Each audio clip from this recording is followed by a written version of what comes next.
저는 4주간 누가복음 안에서 말씀을 전하려고 합니다. 최근에 담임 목사님께서도 주일 설교를 누가복음으로 하고 계시고 또 새벽기도 말씀 묵상도 누가복음이어서 제가 좀 고민을 했습니다. 이게 본문 정하는 거 한 몇 달 전에 하거든요. 근데 자주 접하는 만큼 이번 4주간 누가복음을 통째로 묵상하시면서 누가복음 전체를 더 깊이 알아가는 시간이 됐으면 좋겠다는 그런 바람을 가지고 말씀을 준비했습니다. 오늘 본문 말씀에 들어가기 전에 누가복음에 대한 개관을 말씀드리려고 합니다. 누가는 누가복음과 사도행전의 저자입니다. 신약의 저자들 중에 유일하게 이방인입니다. 또 이 수신자가 데오빌로 각하라는 호칭을 보았을 때 이도 역시 이방인을 염두에 두고 쓴 글이라는 것을 우리가 알 수 있습니다. 우리가 다 아는 것처럼 누가는 의사입니다. 그 직업의 특성이 문체에도 드러나서 논리적이고 체계적입니다. 또한 4복음서 중에서 예수님의 생애와 그 일어난 일들을 비교적 연대기적으로 시간 순서적으로 기록하고 있어서 역사의 시간, 그 시간적인 배경이 언제인지를 짐작할 수 있게 하는 그런 기록들이 있습니다. 누가복음을 단 몇 줄로 이렇게 요약 정리하자면 뭐라고 할 수 있을까를 놓고 제가 좀 고민을 많이 했습니다. 이전에 4주 동안 제가 사도행전을 설교했는데 사도행전은 이렇게 짧은 문장으로 요약을 하자면 이제 예수님께서 기다리라고 했던 성령님이 오셨고 그 성령님께서 제자들에게 어떤 일을 행하셨는지를 보여주고 있는 성경이라고 말씀드릴 수 있겠죠. 그러면 이 누가복음은 뭐 어떻게 정리할 수 있지? 라고 한참 고민하면서 수십 번의 성경을 읽었는데요. 그러다 보니까 저자 누가가 이미 요약 정리해 놓은 부분이 있더라고요. 그래서 그 부분을 한번 보겠습니다. 사도행전 1장 1절에서 3절인데요. 한번 같이 읽어볼까요? 내가 먼저 쓴 글에는 무릇 예수께서 행하시며 가르치기를 시작하신부터 그가 택하신 사도들에게 성령으로 명하시고 승천하신 날까지 이를 기억하였노라. 그가 고난 받으신 후에 또한 그들에게 확실한 많은 증거로 친히 살아계심을 나타내사 40일 동안 그들에게 보내시며 하나님의 나라의 일을 말씀하시니라. 아멘. 네, 이게 누가복음의 저자인 누가가 누가복음을 이렇게 썼다고 이야기합니다. 곧 예수님이 행하신 일, 가르치신 일, 그리고 사도를 택해서 성령으로 명하신 일과 승천 때까지, 예수님이 승천 때까지 일을 기록하고 있는데 중요한 것은 예수님께서 고난을 받으신 후에 40일 동안 살아나셔서 40일 동안 하나님 나라의 일을 말씀하셨다고 정리를 하고 있습니다. 자, 그러면은 이 큰 그림을 누가복음에 대한 큰 그림을 머릿속에 넣고 이제 본문으로 들어가도록 하겠습니다. 오늘 본문은 세례 요한의 출생에 대한 예언의 부분입니다. 천사가 그 아버지인 사가랴에게 미리 세례 요한이 태어날 것을 말할 때에 사가랴의 반응과 그 일이 어떻게 이루어졌는가를 다루고 있습니다. 누가복음이 시대적인 배경을 알 수 있는 부분들을 기록했다고 제가 아까 말씀드렸는데요. 오늘 본문 읽은 말씀의 맨 첫 번째에도 유대 왕 헤롯의 때에 이런 구절이 나옵니다. 또 우리가 읽지는 않았지만 2장 1절에도 그때의 가이사 아우구스도가 영을 내려라는 말씀이 나오고 3장 1절에는 디베르 황제가 통치한 지 15해의 표현으로 이렇게 세상 역사와 연결되는 부분이 있습니다. 자, 이런 기록들이 있기 때문에 이때가 지금 우리 세상 역사 속에서 언제쯤 되는구나 라는 거를 추정할 수 있는 것이죠. 오늘 본문에 유대왕 헤롯의 때가 시대적 배경임을 말해주고 있습니다. 사실 세례 요한이 태어나고 예수님이 이 땅에 오시는 이 시점은 유대 민족에게 대단히 어려운 때였습니다. 암흑과 같고 어두운 시기였습니다. 왜 암흑과 같고 어두운 시기냐면요, 하나님의 말씀이 없는 시기였기 때문입니다. 우리가 이스라엘 역사를 잘 알죠? 좀 더 거슬러서 올라가면 애굽에서 종살이를 하다가 하나님께서 모세를 통해서 그 기적의 구원 역사를 보여주시고 끌어내시죠. 그리고 약속하신 가나안 땅에 들어가게 합니다. 그 가나안 땅에 들어가는 동안에도 하나님께서 물을 가르고 바위에서 물이 나게 하고 여러 가지 놀라운 이적들을 봤습니다. 그리고 그 가나안 땅에 그렇게 들어가는데 거기서 하나님을 저버리게 되죠. 결국 그들은 여러 선지자들의 경고에도 불구하고 하나님께 돌아가지 않아서 바벨론의 포로가 되고 맙니다. 이게 세속적인 역사로 보면 기원전 608년쯤이라고 보고 있습니다. 그러나 그 후에 하나님이 미리 말씀하신 대로 70년의 포로 생활을 마치고 페르시아 왕 고레스에 의해서 귀환을 시작하고 기원전 515년쯤에 다시 성전을 건축하게 됩니다. 그러나 그때도 이들의 신앙의 모습은 하나님 보시기에 합당한 모습으로 회복되지 않습니다. 구약 성경의 마지막은 말라기인데요. 마지막 선지자 말라기가 기원전 400년쯤에 활동을 한 것을 끝으로 더 이상 하나님의 말씀이 없는 선지자가 없는, 아무 어디서도 하나님의 들을 수 없는 그 시간을 보냈다는 거죠. 세례 요한이 오기 전까지 그 암흑과 같은 시간이 지금 이 누가복음, 그러니까 사복음서의 배경이 됩니다. 하나님이 선택하여 불러낸 이스라엘인데 그들의 오래전의 역사는 정말 놀라운데, 그런데 지금의 이 모습은 아주 별 볼 일 없을 뿐만 아니라 완전히 기대했던 것과는 다른 삶을 살고 있습니다. 하나님의 백성으로 받은 이스라엘인데 지금은 다른 민족과 나라들에게 짓밟히고 고난을 받는 상황인 것이죠. 이스라엘도 우리가 왜 이렇게 됐는지 지금 이해가 안 되는 그 지점을 지나고 있다는 것입니다.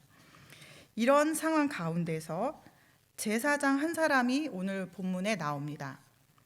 하나님께서 하나님의 임재의 영광을 충만히 드러냈던 이전에 화려했던 역사 속에서의 제사장이라면 굉장한 큰 권위가 있을 것입니다.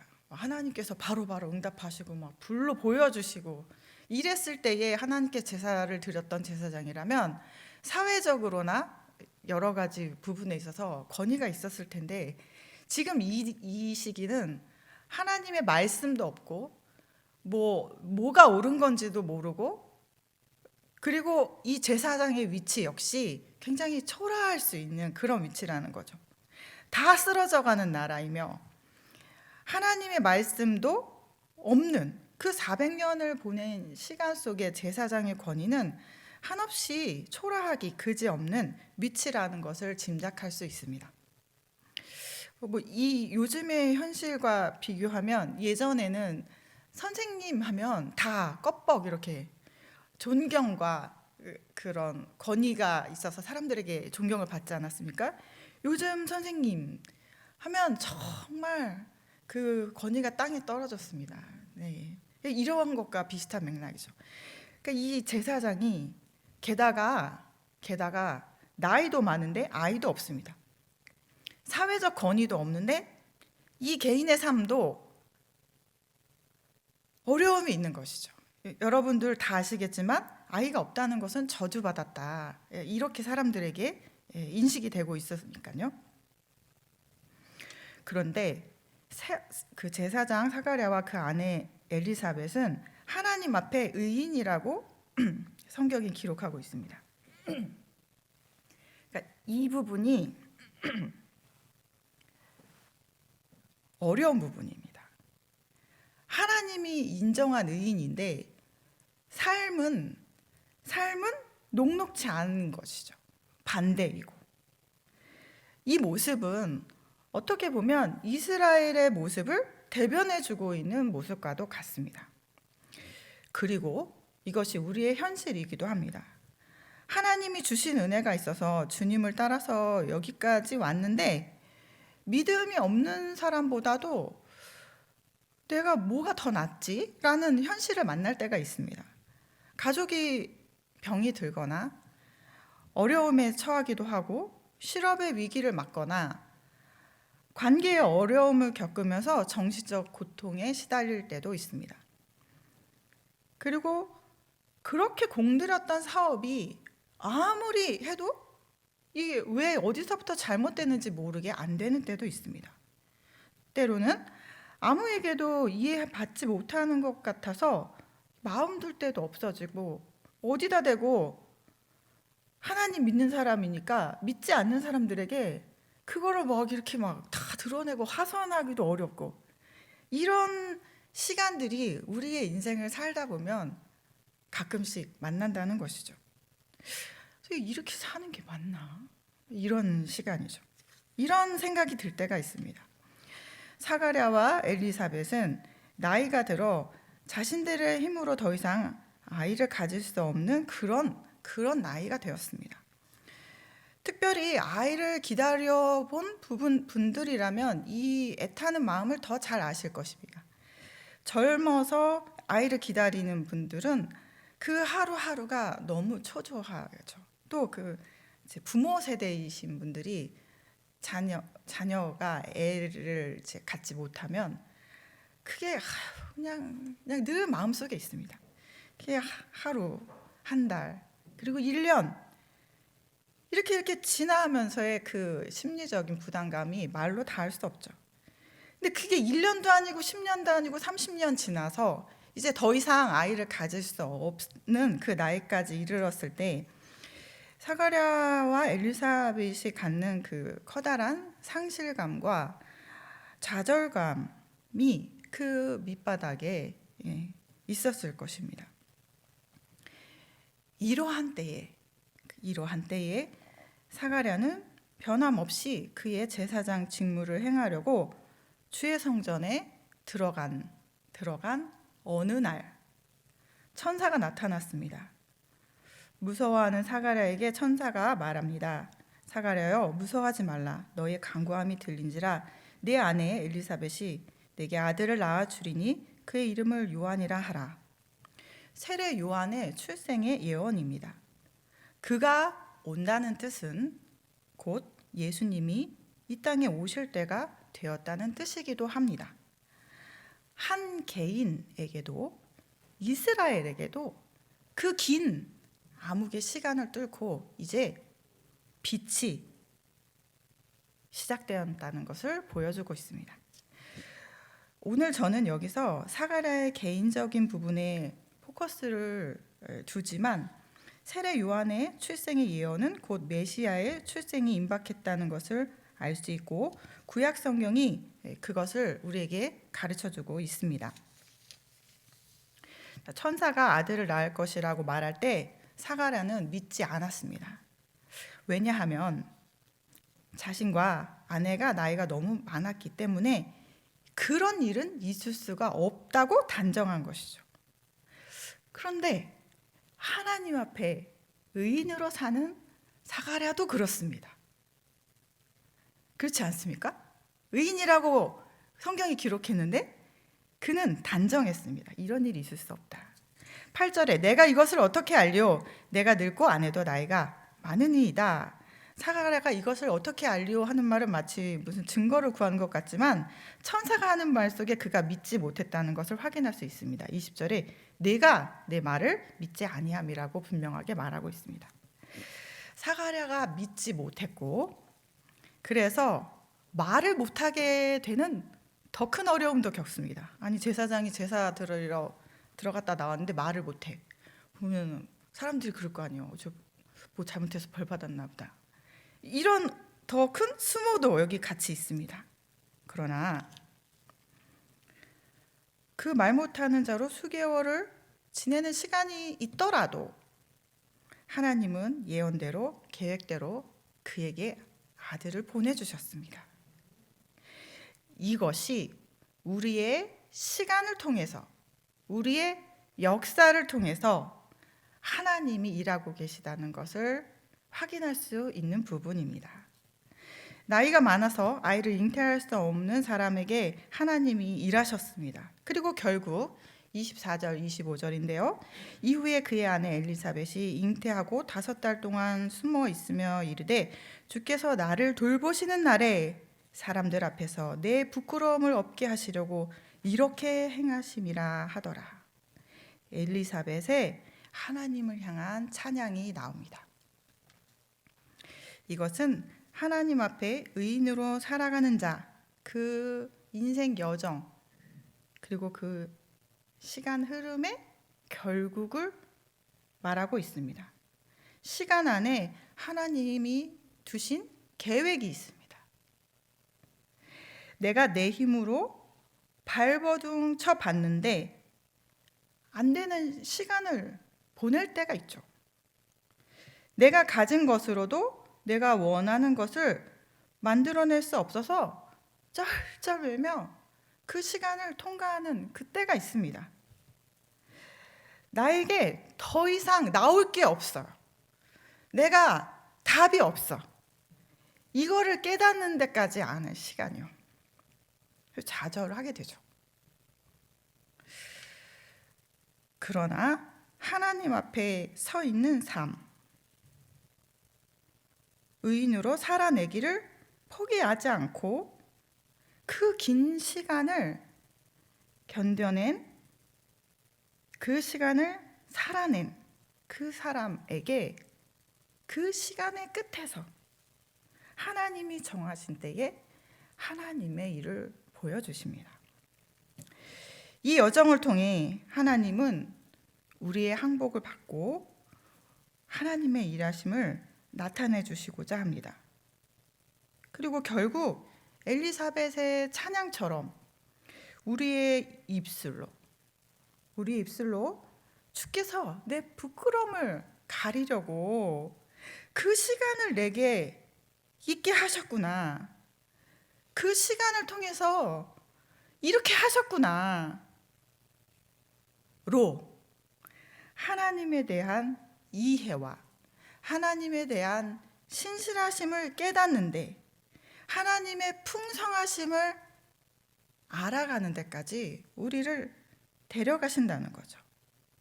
그리고 우리의 입술이 모든 영광을 하나님께 돌립니다 라는 대로 우리를 이끌어가는 것을 포기하시지 않는다는 사실입니다. 혹시 이해가 되지 않는 시간을 지내고 계신 분이 있으시다면 오늘 말씀을 통해 그 시간을, 지금의 그 시간을 잘 견뎌낼 수 있는 힘을 얻으시기를 바랍니다. 이제 연세가 우리 지긋하신 장로님, 권사님들은 그런 경험들을 더 많이 하셨을 겁니다. 그리고 인생을 통해서 하나님께 설득당하고 이래서 이랬구나, 하나님 정말 신실하시구나, 이런 거를 더 풍성히 알아가셨겠죠. 그런 사이 이 시간의 흐름 속에 하나님을 알아가는 그 과정을 통해 우리 연세 드신 분들은 더욱더 예수님을 닮아가는 모습이 되셨을 것입니다. 본인은 모르는데요, 젊은 사람들이 보면 이제 그렇게 보이게 되는 것이죠. 사가랴와 엘리사벳이 부끄러움을 안고도 하나님 앞에서 의인으로 묵묵히 살아왔던 긴 시간, 그가 지켜야 할 자리, 제사장의 자리를 성실하게 지키며 그 오랜 시간, 더 이상 아이를 낳을 수 없는 그 나이까지 이를 만큼 그 시간을 견뎠을 때에 그 어느 날 하나님은 경외하는 자에게 우리가 예상할 수 없을 만큼, 상상할 수도 없는 하나님의 놀라운 일하심을 보여주실 것입니다. 오늘 성경 말씀이 그것을 말하고 있습니다. 내 인생의 여정, 나의 역사, 우리 교회 역사, 그리고 이스라엘의 역사,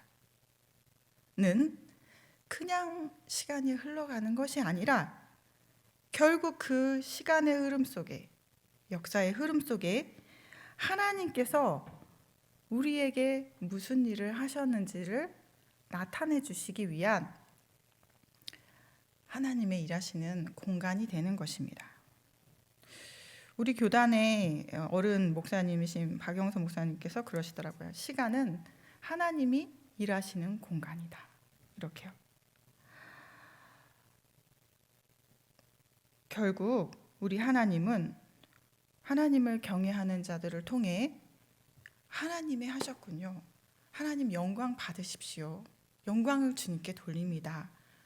우리의 이런 고백을 받는 데까지 우리를 데려가시는 것을 포기하지 않을 줄 믿습니다.